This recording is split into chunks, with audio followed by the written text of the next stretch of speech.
لیکن آج ہم نے قرآن کو عملاً بھی چھوڑ دیا ہے، تلاوتاً بھی چھوڑ دیا ہے۔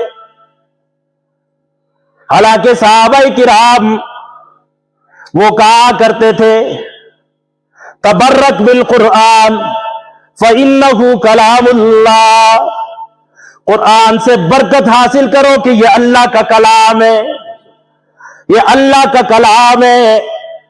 اللہ نے جو کچھ تکلم کیا، جو کچھ کہا پہلی کتابوں میں اور اس قرآن میں یہ فرق ہے، پہلی کتابیں ہیں یہ کلام اللہ ہے، پہلی کتابیں لکھی ہوئی آئی، صحیفوں میں آئی، لیکن قرآن اللہ جو کچھ بولتے گئے قرآن بنتا گیا۔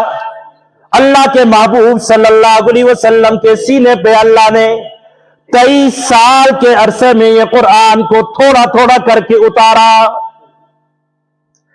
اسی لیے تو حضرت علی شیر خدا کرم اللہ وجہہ یہ کہا کرتے تھے اگر کوئی بندہ یہ چاہے کہ میں اپنے رب سے گفتگو کروں، اپنے رب سے باتیں کروں، وہ قرآن کی تلاوت کیا کرے، وہ قرآن کو پڑھا کرے، گویا کہ وہ اپنے رب سے باتیں کر رہا ہے۔